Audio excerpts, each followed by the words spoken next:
The music was on time this time. Did you guys like that? You nailed it. I'm We're on so time for our impressed with fans, us. even though it's a recording. Well, we're like I 2 knew weeks that late. was gonna happen. I knew you were gonna bring that up again. You piece of shit. I know. I made that joke. 2 weeks late. Come at me, bro. No, I know. I made that joke, and I was kind of like, when he's gonna be like, come on again? Well, welcome in, fools, to episode 18. Excited to be here after a little few, what was it, 2-3 week hiatus. Again, just busy lives, and we don't get paid for this yet. Oh God, not this again. Anyway, moving on. But no, we are excited. Please. We were excited to bring you episode 18, where today we're going to go over some NFL news to catch up on anything NFL related. And then for the next segment after that, we're actually going to redo our AFC East fantasy outlook for the 2024 season just after the draft. We want to make sure we're including all of those. And we're excited to go through them again because I think there's some moves, some trades, some targets, and some players you might want to avoid in this upcoming fantasy football season. That being said, welcome back, guys. I know, it's good to be back. Good to be back. Honestly, I'm just thinking about it. It's like late May, and all of a sudden, if we follow this through, right, one week or one division every week for the next 8 weeks, all of a sudden that's going to be putting us into like training camp season, where it's going to be getting us real close to football again. Getting really exciting. Getting really, really exciting here. It's only fucking May. I'm like, I know. was sitting at work today. I was sitting at work today, and I was just like, oh my God, OTAs are starting. This is so exciting. Post-draft. And then I was like, oh yeah, it's like that era, that time when it feels like it's like 6 months of like, this team had OTAs, limited practice, 7-on-7, no hitting.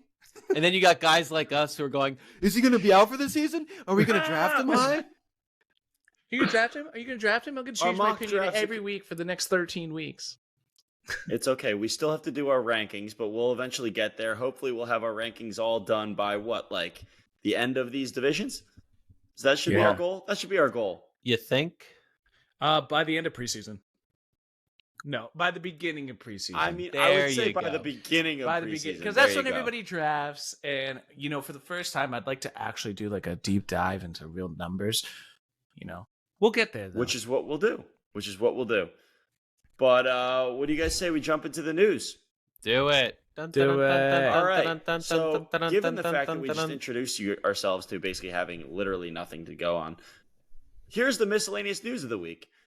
Pretty much, Jason Kelce signs with ESPN as an analyst. That was big news. Did anyone else see that? Non-player related. Oh, yeah. They're all non-player related. I mean, there's really not much. I got retirements going. Did he replace someone important, right, as an ESPN analyst? Who was the guy? Yeah, was it Gary Olsen? No, he did not. I don't think it was Greg Olsen. It was wait, who? I don't remember. Maybe it was Greg Olsen. No, maybe that was Brady. No, Brady's replacing Olsen. Yeah. Olsen's taking a step down to B team. Was it Cam Newton? No. Is it RG3? Yes. RG3. That's who it was. Yeah. What? Jason Kelce's replacing? I like RG3. Yeah. I believe it is. Now, don't fact check us, listener. You're right. RG3 should go announce college. RG3. He won the Heisman, so he should just go. I think that's exactly what he's doing, actually. He's a college football expert. Who else? Like, there's a difference between a college football expert and an NFL. It's two different games. Yeah. Totally right. And I think Jason Kelce having his podcast basically kind of vaulted him into the spotlight there. So good for him. Like I said, we're moving on to a couple of retirements here. One major retirement. Devonta Parker.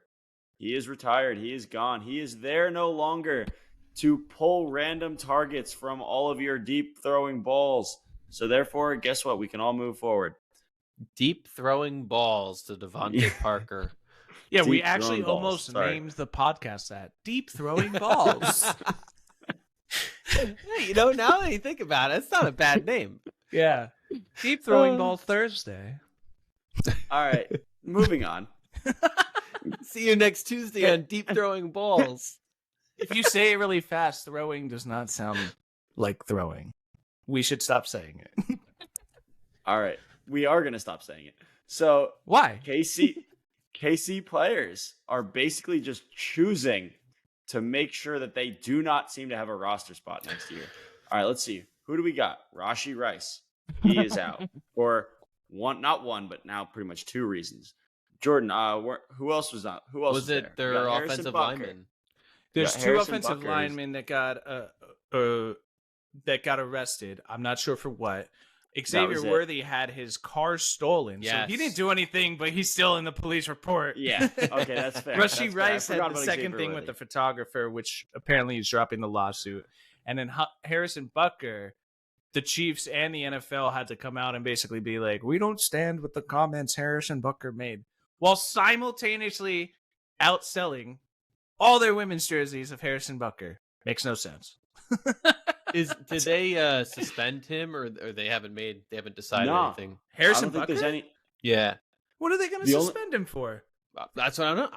I'm just No, asking. he doesn't have any suspensions, but what they did come out saying is like, hey, we don't necessarily have the same views as him. Like, they also didn't say they disagree, but they're saying that they're basically saying He's they don't an have any of individual. the same views, and like we're going to distance ourselves from Harrison Butker. That's all they basically said. But at the same time, like Jordan mentioned, they're more than willing to sell his jerseys. So, but yeah. Well, we all know all the liberal people got upset about what he said, and all the Southern Republican people were like, "Yeah, I'm buying his jersey." buying his jersey. And then what if it's just men buying their wives his jersey? It's like, Oh my God. buying his jersey, honey. I got you a gift. We're fans now. That would be the best. Oh my God. Can we make a shirt? Can we make a shirt about That's that? awesome. We gotta make a shirt about that. A shirt start that selling says for ourselves. Kansas City Chiefs. I bought my wife a Harrison Butker jersey. Is that what kind of shirt you're suggesting? There is a shirt we can make out of this, and it will be on our store. Stay tuned for the next season on our imaginary the fantasy website. Fool store. You'd have to be a fool to buy it. Yeah. Give us your credit card numbers. I'm tearing up. Oh my God. Oh man, we're almost as funny as the roast that we just had for Tom Brady too, eh, boys? Funny, Jordan, what'd you think of that? I thought it was awesome. There were some really clever jokes. Percentage of people who were funny was higher than I was expecting. I was like, I expected way more people to bomb. Nobody really bombed. Tom Segura and Burt were all right, but like Tom Segura and Burt were definitely the bombs. Yeah, they were supposed to be funny. Randy Moss, I think, was the weakest. I liked Randy Moss. He was, he was funny if you're a football fan. He wasn't like funny from a comedy perspective, right? No, but what I actually liked about Randy Moss was that he actually was funny and referencing the football career and not necessarily just trying to make like honestly off-color jokes that totally upset Giselle. Apparently, everyone was ripping Giselle. I think my biggest surprise roaster was actually Drew Bledsoe. Yes. I'm sorry. He actually wasn't bad, and I'm like, dude, this guy's let's be honest, he's a nobody, and he came up there and actually had a pretty decent roast. He was Tom good. got him a ring. Yeah. Tom got him a ring while he was laying in the hospital. I'm sorry. I'm going back to the Randy Moss thing. You didn't like the comment, the joke he had of, what is this? There was Deflategate. There was all you spying. Where was the cheating when I was there, Tom? I wasn't cheating, Tom. I wanted to cheat. Yeah, that was good. That was like his whatever. That's I thought Randy Moss was actually good compared to like some of the other guys. Again, like Burt Kreischer and Tom Segura. You expect them to be funny, and they weren't. Yeah, I didn't expect the NFL players to be funny. Maybe Gronk. Gronk was great. Yeah, we'll see. But anyway, that was our NFL news updates. Thank you, Mike, for sharing that really, really important fantasy relevant information. Fantasy relevant. That's Dude, the key. The line. Tom Brady coming real back quick at about retirement. the roast. The roast. There were a few times I didn't think anything really went too far. The only one that I thought was like, whoa, where's this going? was when Julian Edelman just goes, Kevin, I'm not gonna make fun of you for being short. I'm gonna make fun of you for being black. I was like, whoa, Julian Edelman. I was like, pause. I was like, this is live, man. You should be careful what you say next. And did you see? Did you see? Kevin Hart was like, shit after that. He's like, Kevin Hart laughed. He laughed, and he was just like, where the hell is this? Wasn't the joke that he looks like Bert Kreischer's liver or something? Yeah, yes, that's exactly what it was. Which is actually pretty funny. The other line was that I thought was like, wow, that joke was harsh. Was when he told Jeff Ross, "You're the kind of Jew that makes people want to join Hamas." That one, that's just mean on so many levels, especially now. Oh my god! Yeah, all right. Julian Edelman maybe stretched the line a little bit. Yeah. But overall, I thought he was good. I thought all the NFL players were good. They were I good. thought the best was Nikki Glaser. Nikki Glaser was like, who was your favorite? She athlete? wasn't pulling any punches. She was the best. Nikki Glaser, I think it's all agreed upon. She was the most clever. She had the best delivery. She got like the most laughs. Yes. And Andrew Schultz joke about her, like, Nikki, where has that been the past like 10 years of your career? That was awesome. Yeah. No, she nailed it. But of the athletes, who do you think was the best? Of the athletes, to be honest, I actually really liked Peyton at the end. Yeah, I thought Peyton was pretty good at the end. Okay, I forgot about Peyton. Peyton was good. I like the arrival of Ron Burgundy. He's not an athlete, but I think I actually was very upset with Ron Burgundy. I expected a lot more out of Ron Burgundy. I thought, who I really enjoyed? I thought Bill Belichick was surprisingly good. Yes, you know what? He was the surprise of the whole lineup. Everyone expected Gronk and Julian Edelman to be bros and make like bro-ish jokes. Which they did. Which they did. They did exactly. And they did it well.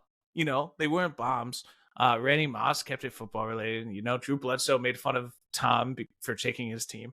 But Bill was a surprise. And between the roast and him showing his personality on the Pat McAfee show by co-hosting the draft with them as their like sports analyst guy, I want more Bill Belichick. I think he's like as a advertising for a job. Commentator. Yeah, I don't know. I thought he was more enjoyable to listen to and watch than I would have expected. As that mean, where's my hoodie? I need a hoodie real quick to with all the holes in it. Yeah. All right. I thought that was good too. Let's move on to actual football here, huh?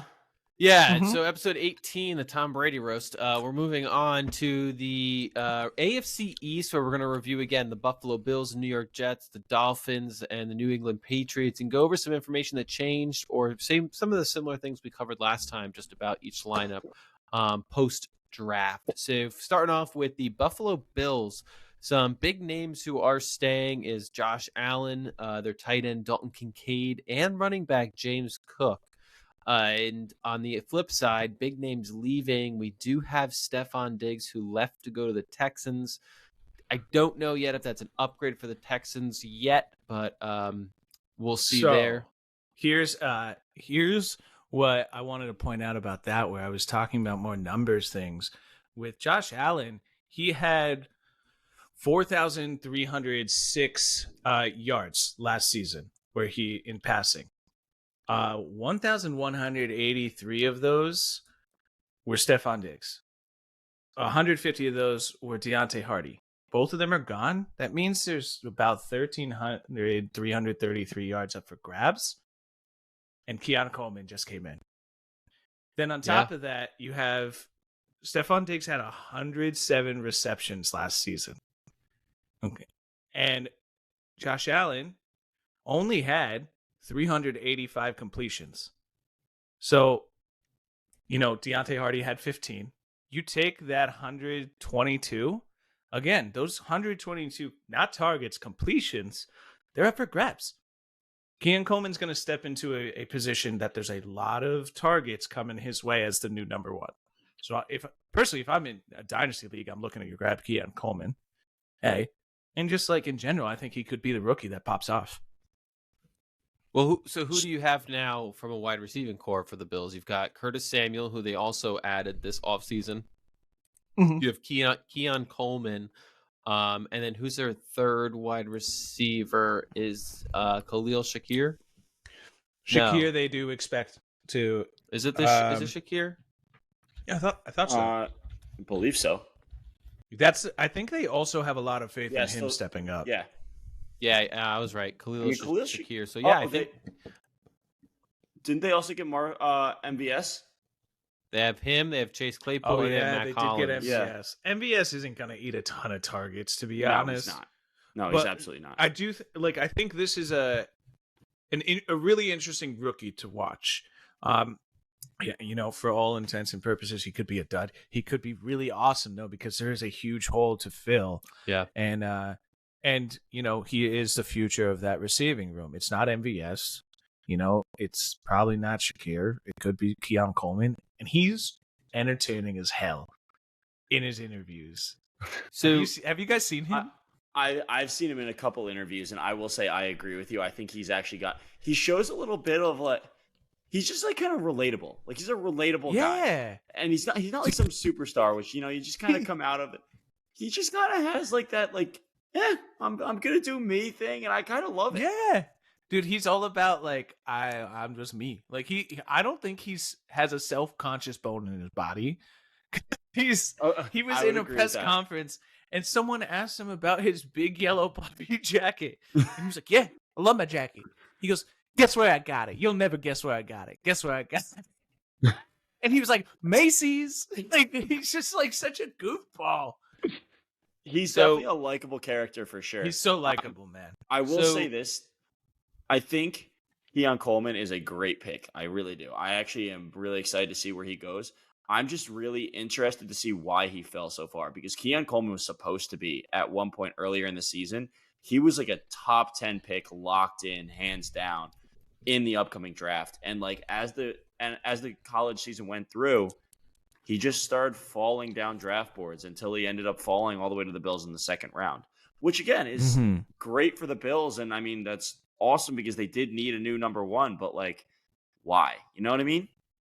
Apparently his speed came into question with a lot of guys coming in at a faster 40 time. But Tyler, you were going to say something?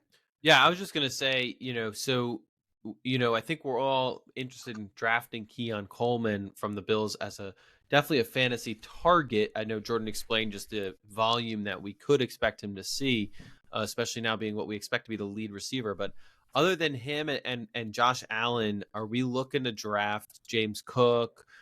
Is Kincaid worth anything? What do you thinking there? I thought 2 years ago Dawson Knox was awesome.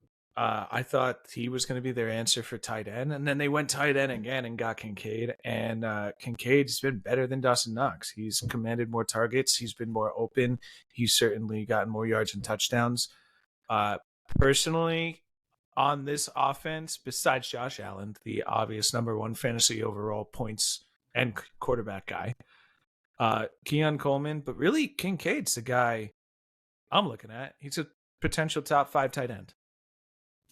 Whoa, that's heavy. That's a hot take right there. Actually, I like the fact that you're going out on the limb. I don't know if I agree with he's going to be that high.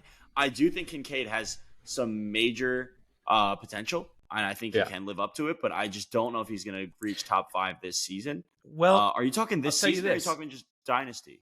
No, I'm over talking the next this 3 years. This season, sorry, not dynasty. I'll tell you this though. I think Kincaid, and I want your guys' opinion on this. Obviously, Kincaid, I think, has the potential to be a candidate that, if he's on the board by a certain point, I take him. I wait for him to do well in the first 3 to 4 weeks, and then I trade him high, because Keon Coleman's going to go through growing pains. MVS is going to be adjusting to working with Josh Allen, not Mahomes. Shakir is up and down. If Kincaid does well those first 3 weeks, and then all of a sudden Keon Coleman gets over those growing pains and develops the second half of the season, Kincaid might not get as many targets. Yeah, so he might be a draft sell high candidate. What I see Kincaid as for me is the tight end pool is so close. I don't think I'm targeting much of any tight end unless I'm getting a top 2, top 3. in the draft order where I am, but I think Kincaid is one of those guys where I'd mix him in with whatever tight end I can grab, because I feel like there's at least 10 tight. If you're not getting a top 3, you're getting the next 7 or 8 who are all about similar players. What do you do here, Tyler? Do you take Kincaid or Ferguson first from Dallas? I think I would. Doesn't matter for me. I would go either, whichever's on the draft board. To be honest, All right, that's Jordan, how I view. Jordan, you're saying you'd take him over Ferguson? Yeah, I'd probably take him over Ferguson. I think Ferguson finished as the number 9 tight end last year, and Kincaid last year finished. I want to say I think he was he was number 11. Well, from a numbers perspective, it's really interesting. Ferguson, I feel like you know a little more of what you're going to get with him in terms of because how long has Ferguson been with Dallas? This is going to be his 2nd or 3rd season. This is going to be his how 3rd long season. has he been in the league? Did they draft him? So he's in the same year as Kincaid. Never mind. You may not know any more than what you're going to get with him. That's tough. I just think that Buffalo's a really interesting situation because when you look at the hole that Stephon Diggs leaves, from an offensive perspective, I think they also fired their offensive coordinator. I could be wrong. They also got rid of he who shall not be named. I Number can't 13. say him now. You better figure Gabe it out. Davis. Okay, So you are now it took me a cursed to second. lose It took your me a second. fantasy season. Whatever. I mean, but I'm again, gonna you're draft right, him. and I'm saying that to kind of contribute to your argument, right? Like, there's a lot of vacated targets and a lot of vacated yards that need to be made up. It's tough. And I don't know. I do think Dalton Kincaid and I do think Keon Coleman Maybe will take Kincaid. that front. That I think they'll take the brunt of those targets. I do think Curtis Samuel will play a major part in this offense, though. Curtis Samuel was brought in to be that veteran presence and that guy who has clearly taken. I mean, he essentially dethroned Jahan Dotson. Like, I mean, he was basically the wide receiver 2 in Washington, and Jahan Dotson went in with high expectations. So, talking Curtis Samuel, he's a good player. Now, and I think he may have been brought in as that number 1 guy in case Keon Coleman doesn't pan out. Now, where do you see James Cook? Where do you put him on your RB lineup? Is he a guy that you're thinking might go top 5 as an RB next season? So you're getting him pretty high, or are you kind of leaning him more towards? Oh, he's an RB1. Jordan, I'll let you go first. Man. I have pretty strong feelings about Kincaid. I will Cook. say this: top 5 was strong, maybe top 10, but top 10. Cook, I can. Yeah, we're on James Cook now. But Cook, I think you're safe to say he's going to be a top 10 guy. My only concern, and I think this is what's going to happen, he might drop down on the draft board a little further than he should, because I think some people are going to have a bad taste in their mouth, because didn't he have one playoff week that he was just a dud? After the rest of the season, he was awesome. So, yeah, I get it, but it's not like it's, I think that's going to leave a bad taste in some people's mouths, but I think overall for the season, I think he's top 10. Are you James Cook we're talking about, right? James Cook. Yes. I think I really like James Cook. And I think James Cook is going to be really good for this upcoming season. However, I do worry about what they were doing in the past. What are you looking at? Why is Jordan standing? Because he just is. Let him be. He's doing his thing. I've been sitting getting his standing desk ready to go. Office. I think James Cook is going to end up being that guy, kind of like Devon Achane, honestly, kind of like Breece Hall. I think that there's going to be those spots. Oh no, I'm sorry, not Breece Hall. He's going to be one of those guys who basically marches down the field and he doesn't actually get in the end zone. I think they're going to just resort to other people around the end zone. That's my worry. I think you're right. I would put him definitely as an RB1 depending on your pick. So if something falls if James Cook and Nick Chubb, I think I'm definitely going to go with James Cook, but just to put it into perspective, I think he still has that power with his name this draft season. But Here's moving, real quick. Can I ask one last question on James Cook? you can I ask. think this defines how we feel about him. I'm not sure I would take him as my first round pick, but if you take wide receiver in your first round pick, or let's say you go Travis Kelce, are you comfortable taking him in round 2 as your RB1? Yeah. I would say that you're probably going to be able to pick him up in some leagues in the 3rd round. So I definitely would not include him in the 1st round. Yeah, I don't think I'd pick him in the first round, but would you pick him in round 2 and you're comfortable as he's the first RB you took off the board? I'd be very comfortable assuming that I have a top-notch wide receiver. Yes. Let's assume you took Tyreek Hill. Or yes. Yeah. Yep. Okay. Fair. That says how we feel. Agreed. Moving on to the New York Jets. Aaron Rodgers starting off. He's staying, playing another season. Breece Hall, Garrett Wilson, Vera Tucker all staying. Thank God we got rid of Zach Wilson. No longer with the New York Jets. Over with the Denver Broncos now. So happy that he is gone. And they did add a few key players. They added Mike Williams as a wide receiver. Olu Fashanu. Awesome. Is for their offensive line, and I believe they renewed Greg Zuerlein's contract because I thought he was with them last year. They did. He is. Yeah, he's back with them. Yep. So it's an exciting time for the Jets because now we've got Wilson, Mike Williams. You've got and hopefully more than 4 snaps of Aaron Rodgers. So right. We'll see about that. Yeah. Right. Man, did you guys get the I sent you an NFL memes picture today on our Instagram chat, and it said week 1 to the New York Jets, the funniest thing ever happens. And I was like, no, don't predict that. Like, stop it. I can't say I saw it, but I'll have to take a look at it after the pod. But honestly, I'm very excited for the New York Jets. I think the Jets have a lot of key players. And again, Tyler, to your credit, I think Aaron Rodgers could have a decent play, but I will. You know what? I'm actually going to start with people who I'm really excited about. I'm really excited about Breece Hall. I think he's going to have he's going to be a top 5 running back, and I will be going after him, and he would be someone I would love to get in the 1st, maybe even early in the 2nd round if I happen to be on the turn, right? I think you're going to also see a really good improved Garrett Wilson this year. Yeah. But I do tend to struggle with the idea, like, where do you put Aaron Rodgers? I don't think he's going to jump into being all of a sudden a top 5 guy. I think he's going to be you're going to draft him as your backup quarterback. Let's be real. Because he's not going to have that flash. Let's put it this way. Are you going to take him or CJ Stroud? And they're similar players. I'm going to go Stroud all day long. I think you're going to see Aaron Rodgers be in the top 12. So, I think that's something we could see, and possibly top 10. But I think you're right. I think there's just better quarterbacks out there. And I would even argue, I'd make an argument that I'm going to draft Jared Goff all day over Aaron Rodgers. So I think you're right, but I think Rodgers has the potential to be a top 12. He has the potential, but I'll be honest, like when it comes to draft day, I just don't see the capital being there. Because, all right, let's throw another fun name out there, right? This is a just single season. Who are you going to take? Jaden Daniels, the rookie who's known to run all over the place, or Aaron Rodgers? Jaden Daniels. Right?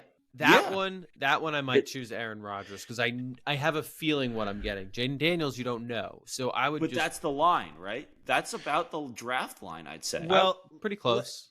It's very interesting. I think for me, there's a lot of really interesting quarterbacks, especially a lot of, 12 starting quarterbacks got hurt last year. I think people that are going to be starters this year, I could probably name 12 that I have more faith fantasy-wise than Aaron Rodgers. However, in terms of, pure football and what he's able to do, he's one of the best passers ever. If he can stay healthy and that offensive line does well, let's compare him. He doesn't really play similarly to, Mahomes or Lamar Jackson, Jalen Hurts. They run too much like Josh Allen. He's much more of like a Brady Peyton Manning, especially at this point in his career. He's got to be in the CJ pocket Stroud. and pass. Right. Yeah, but CJ Stroud, he's still young enough to be mobile. But yes, but 2022 fantasy points for QBs. Brady, which is the style that Rodgers will probably play this season, was still top 12. He was 11th. But I think that's a fair comparison to where Rodgers is at in his career and his capabilities. Yeah, and I agree, and that's why I think Mike, fantasy wise, I think Mike's not right. Football wise, this is a guy that you might put on your lineup if you've got a top 10 already QB and you're looking for a backup. I think you're right, because he's the guy you stash away with where he might explode with the combination of him and Garrett Wilson. But it'll be interesting to see. I'm not really looking forward to Mike Williams, so I would avoid him, but definitely. I actually want to disagree with that one. Disagree all you want. You're wrong. Boom. No, I'm right. If Mike Williams is available and I have two wide receivers that I already trust on the board, for sure, Mike Williams is one of my targets. He's a deep pass catcher. He's a good contested catcher. And Aaron Rodgers is one of the best ever to throw a deep ball. He's also the best. He's ever. Glass. He is glass. So, yeah, but okay. Well, if we're assuming a healthy Aaron Rodgers, I think Mike Williams would be a top 25. I would say I trust Aaron Rodgers' health way more than Mike Williams. Okay, assuming health and everybody's healthy, but Mike Williams is top 25. But that's something you have to consider in fantasy. So I just want to point this out here, Jordan. Looking at his position ranks, PPR ranks for Mike Williams over his career, right? Rookie year 2017, he finished 135th. Then he followed, I'm just going to read them off. 32nd wide receivers, 39th in wide receivers, 46th in wide receivers, 12th in 2021. That was his best year.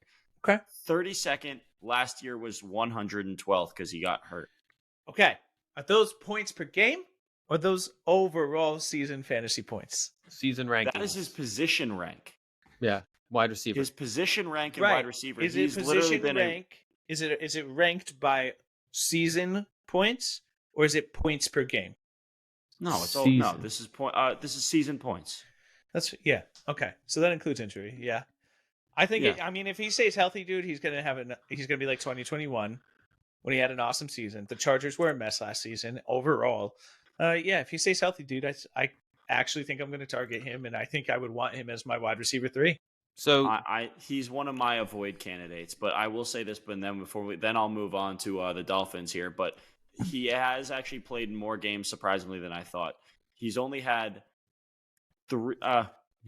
Okay, out of the 7 seasons he's played, he actually has played in 13 or more games in 5 of them. So honestly, I'm on the fence on this one. This one could go 50-50. I just think he makes some really exciting catches, and Aaron Rodgers is a great deep ball passer. The person I'm really excited about, healthy Aaron Rodgers, Garrett Wilson. Year 3 is statistically the year that like wide receivers really click with the NFL and take a step up in their fantasy value. I think Mike Williams is just going to be a distraction at the end of the day for him. Is he a first round pick for you guys? Garrett Wilson? Yeah. No.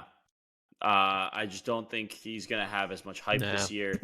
I don't know who do you draft first? Do you draft Marvin Harrison Jr. or Garrett Wilson? Garrett Wilson. Not even a question for me. That is actually not what I would say. I would go Marvin Harrison Jr. first. I would probably go with Garrett Wilson, but again, you know what you're getting. Yeah. You know what you're getting to a point. But let's be real. Garrett Wilson only had what, 2 seasons in the NFL at this point, and one of them was without his quarterback. He's never played with a real healthy quarterback. I mean, now you have Marvin Harrison Jr., who's one of the best prospects we've seen in a while, and he's literally just going to be stepping in and being the number 1 guy immediately to Kyler Murray.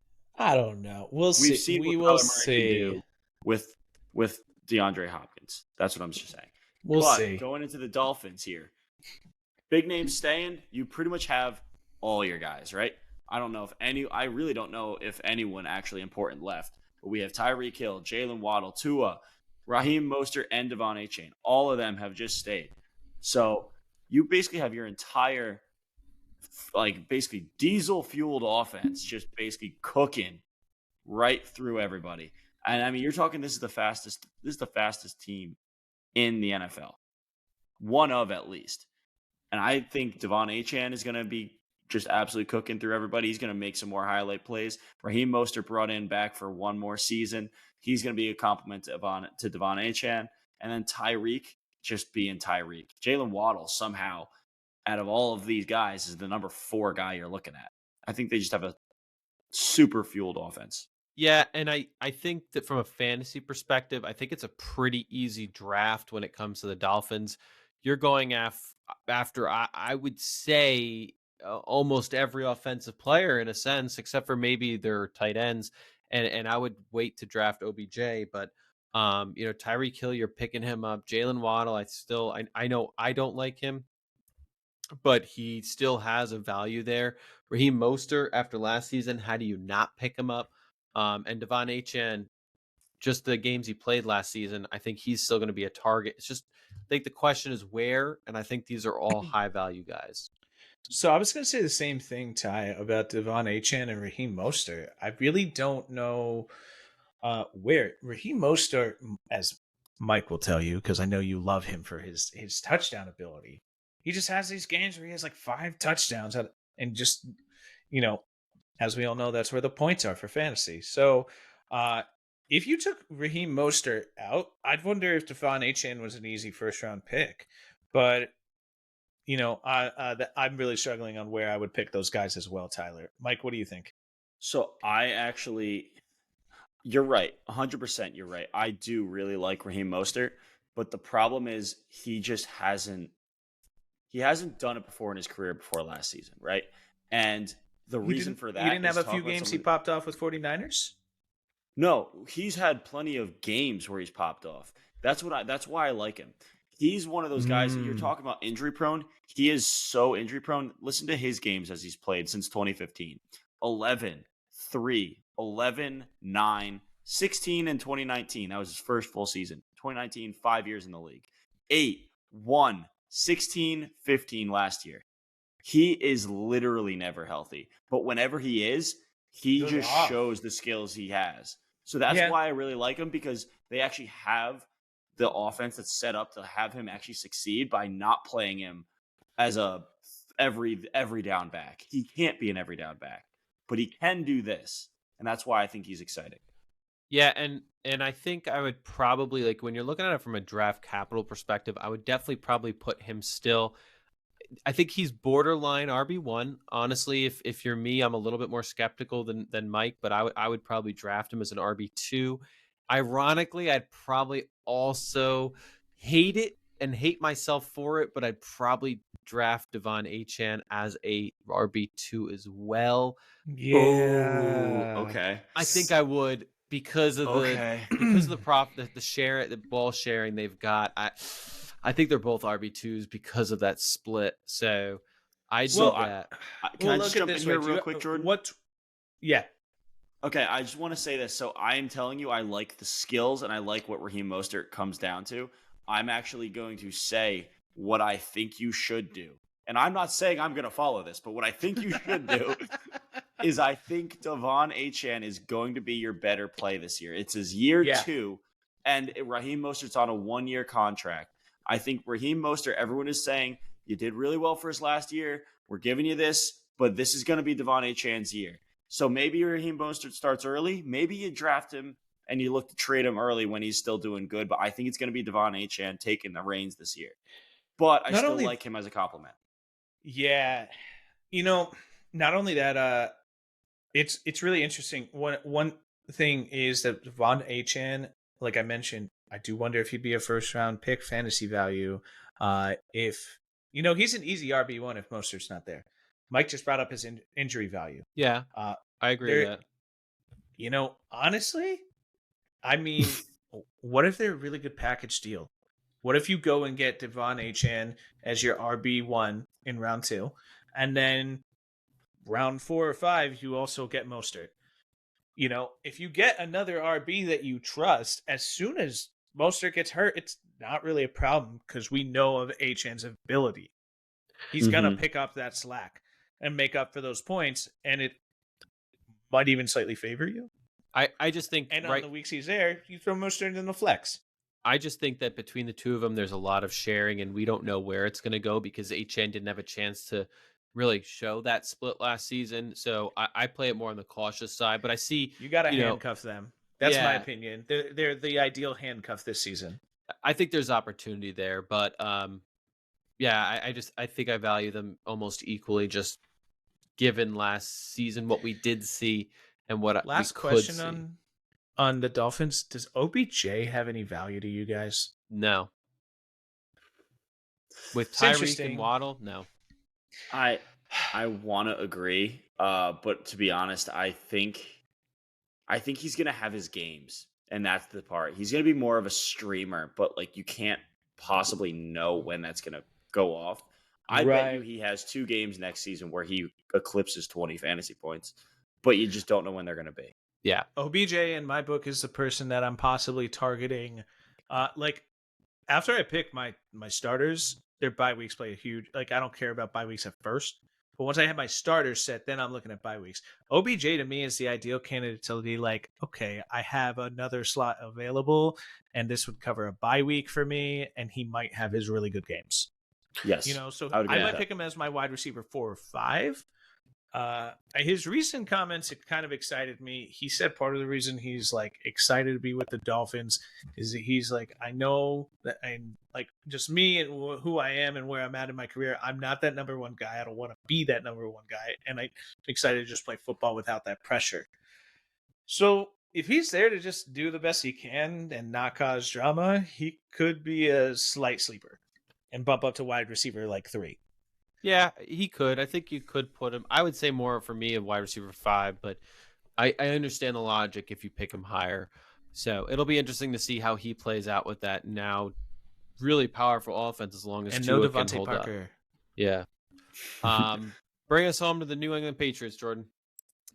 Well, the big name leaving in this one really is, as we all know, Bill Belichick, and not even really a fantasy relevant player, but the key additions here, main one is going to be Drake May, as we all know. And then big name staying, Hunter Henry. This one's a little interesting because there's kind of a semi-big name returning with Jacoby Brissett. Yep. I actually do wonder, does Jacoby Brissett have a slight potential value here? I don't think he's going to be drafted. I don't think I'm going to draft him for sure, but he might be someone that I watch the first week or 2 and say, hey, how's this guy doing? Should I pick him up as a backup on my bench? And depending on whether or not the Patriots are even going to start Drake May this season, because there's a lot of people saying that he's the one that needs to be taught the most and has the most to learn. And so they brought in Jacoby Brissett, a trusted veteran who's been with the organization before, to really play that role, I think. We'll see who starts. I respectfully may disagree here. Your face said so. Without a doubt, yeah, I know. And I was kind of trying to show that. You have the number 3 overall pick, and you take one of the guys who was all of leading up to the draft until probably the final week or 2, regarded as one of the top 2 quarterbacks in the draft class. A very strong draft class. You're going to start him week 1. Now, I don't think you are. Maybe he doesn't start week 1, but Brissett is not going to be finishing this season. So maybe he doesn't do exactly what you said he would.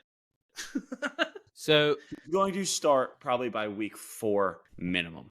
I think I'm going to lean for the Patriots that Jacoby Brissett is going to start, and that's either going to be until he does really bad or he does really good and they give Drake May a shot and Drake May is like, wow, he's really impressive. But I think Mike, I'm with you. I think Jacoby Brissett's going to be starting at least for the first, I almost say first half of season. Thank you. Then you're with Jordan. I'm agreeing with Jordan. Yeah, you're in my camp. I got Jacoby Brissett. I don't see. I see Jacoby Brissett is brought in there. It's not like he's a. I mean, he's a veteran, sure, but it's not like he was a veteran guy who ever really had a starting role. He's not going to be grooming him much. I mean, he started when he. I mean, he started what? Like, he probably started 20 games in his career. No, more. I would say more. Yeah. He started for the Colts for a while. He started for the Browns when Deshaun Watson was suspended. He got brought in to be the starter. Yeah. He started for Brady for 4 games, or for some games, I think. Yep, he was a fill-in. I guess how many seasons was he a starter? One. Seasons. Probably one. But I think that was when Deshaun Watson was suspended. However, exactly. So everything's been fill-in games. Was he not the quarterback for a little while before Mac Jones took over? I don't remember. I don't remember. Or was he traded by then? I don't remember. I don't believe he was there by then. But to Jordan's point, though, he also did play the second half pretty much of the Washington Commanders last season, so he is fresh, and he is a decent average quarterback. So I think there's a chance he could play the first half of the season. Yeah, I don't think Drake May has any fantasy value this year. And I think we could see some improvements from the Patriots with Jalen Polk added to their team. And Kendrick Bourne, obviously, we talked about that. He's staying. Ramondre Stevenson, where are we going with him? Well, it's funny you bring that up because I was just going to say big names leaving. I mentioned Bill Belichick. I didn't mention Zeke. Oh, yeah. Oh, my God, yeah. No, Zeke's no longer there, but that does help Stevenson unless they bring in another back. Honestly, I don't. They brought in Antonio Gibson. That's who it was. Wait, did Zeke not resign? Oh no, he did. No, you're right. He ended up going to the Cowboys. I'm sorry. Went back to the Cowboys. But I think I don't know. That's really interesting. I think we're going to see the same thing as we saw last season with Ramondre Stevenson. He's going to be really good. He won't be necessarily top 5. Because he has a solid player that he's handcuffed to. Antonio Gibson, I think, is an upgrade and a handcuff for him. He's going to command more snaps than Zeke. So I'm on the other end of the spectrum. I actually think this is Ramondre's chance to shine. And what I really think, I can see him being a top 10 running back this season. That's my take. I really think he's going to be a top 10 running back. Ramondre? Yeah. Would you trust him as your RB1? Yeah. Ooh, that's a hot take. He had bad season last season. We all know it. But the whole Patriots organization had a bad season. Everything about the Patriots was bad. And they're still not good now. No, and but they have a new coach. We don't know anything about the coach. But they have. I was just going to bring that up, Mike. Tyler. They actually have a quarterback who can do something. Who's not Mac Jones. And not if he's not starting like you guys think he's not. I'm talking about Jacoby Brissett. It's better than Mac Jones. Oh, all day, son. All day, all day. Better than Mac Jones. It's not even...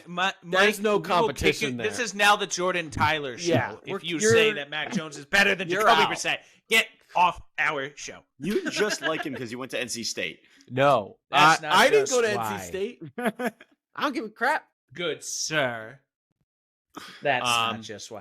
I think Jacoby Brissett is a solid quarterback. It's okay, Mac. I think they failed you. They failed you. No, they didn't. Mac failed everything. Everyone, every person. But no, I think Ramondre is going to be a top 10 running back. He's got somewhat of a team behind him, and I think I don't think Antonio Gibson is anything scary for them. I'm curious where this is going to go for the Patriots running back situation.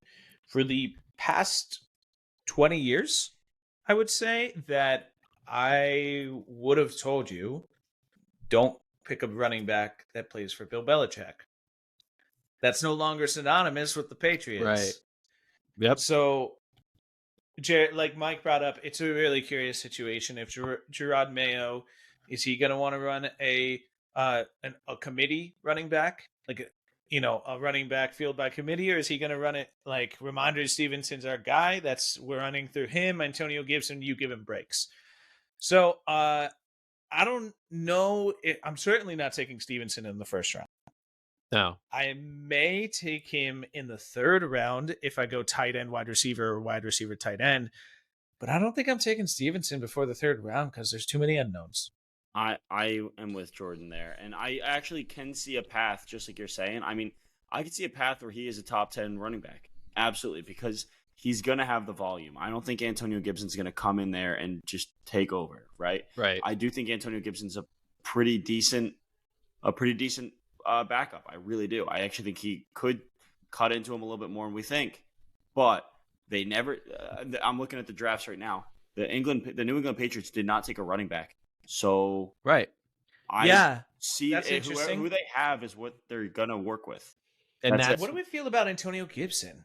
I just said I don't think he's going to do anything. I think Ramondre Stevenson is going to run away with this back line, and I think It's going to be like a Yeah. It's going to be like a Rashad White last year. He's not going to be super productive, but he's going to just literally have the ball in his hand the whole season. they're going to use Yeah. Antonio Gibson for the fourth downs and or as a fourth down back, and to be that pseudo wide receiver that he was for the Commanders last season, where he lined up on the ends. That's what he's going to be. And Jacoby Brissett does like his slant throws and Yeah. his short passes, so that slightly makes sense there. Now, I don't. Yeah, football wise, I understand picking up Antonio Gibson because he's good enough as a coach's perspective to be like, all right, Ramon Stevenson, like sit this snap, right. Antonio Gibson, go. But like, he's not going to provide fantasy value, in my opinion. He barely did when he was with the Commanders. Yeah. Now, so this is my take on this from a redraft season. I don't think I'm targeting Drake May. From a dynasty perspective, I actually think Drake May is going to be one of those guys I'm going after. I think out of all the rookie drafts, I actually do like what Drake May brings to the table. So I'm going to look at him, but I don't think redraft league now. Dynasty, I probably will pick him. Not sure where, but I definitely would look at him. So I'm so glad you brought this up. And I don't have as much of a tie to Drake May as you maybe, but as far as dynasty drafts are concerned, I gotta say I'm very excited about Jalen Polk. I think Jalen Polk might be a very good dynasty player, and I'm not for redraft. I don't think he's going to take out. I don't think he's going to be just the number one guy this year. And honestly, I don't know if he's going to ever take off and be that guy. But like, he had a phenomenal season this year with LSU, and I think he can really do well when he grows together with Drake May. Right. If he does that and they kind of mesh together real well, I think he can really take off. The only part that worries me is that Jalen Polk did so well this year because he was on the same team as Malik Neighbors and Jaden Daniels. Right. So was he like a product of something he did, or was he just a product of their own excellence? We'll find out. Oh man, I don't know. You guys are higher on Drake May than I am. I just said I was talking about Jalen Polk, but okay. I know, but you guys mentioned Jordan's before like a that player Drake May. behind every conversation. Yeah, because I have my thought that I want to say about the player, and then you change players. I'm like, shit, I didn't say Drake May thought. I don't know a whole lot about Jalen Polk. I'll be honest about that one. That could be really exciting. But I don't know. Drake May, you guys are higher on him for Dynasty than I really am. He played in the ACC. It's not exactly the toughest competition. His second year starting, he regressed in like all his stats. So I don't know. We'll see. People are really high on him. Caleb Williams. Yeah, we've talked about him. That's true. That's true. But he also had stronger competition playing at USC. And USC has also had Sam Darnold.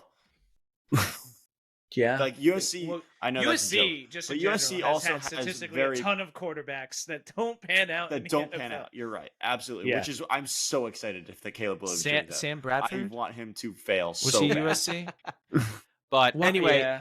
anyone else we're looking to target or for the Patriots? I think that's really all the only I don't Patriots think- players that yeah. we're ever going to consider. I think they're not high on Is our it draft bad that boards. that's actually a longer list than I thought we were going to come up with? Yeah, Stevenson's the only one I'm looking at. yeah, I'm not I even agree. looking at Hunter Henry. I'll be honest. I agree. But anyway, well, that was our AFC East, and it was great to go over Post-draft them update. post-draft. You got that right, Jordan. But anyway, tune in next episode. Thanks for joining in. It's always great having us. You guys listen, and we all will be back. I'm not going to promise next Tuesday, but I'm hoping next Tuesday. You don't want to say you see him? No, Yeah, I you don't want learned. to promise. You don't want to leave them anticipating. anticipating more. All right, later, We'll fools. leave it as a mystery. Later.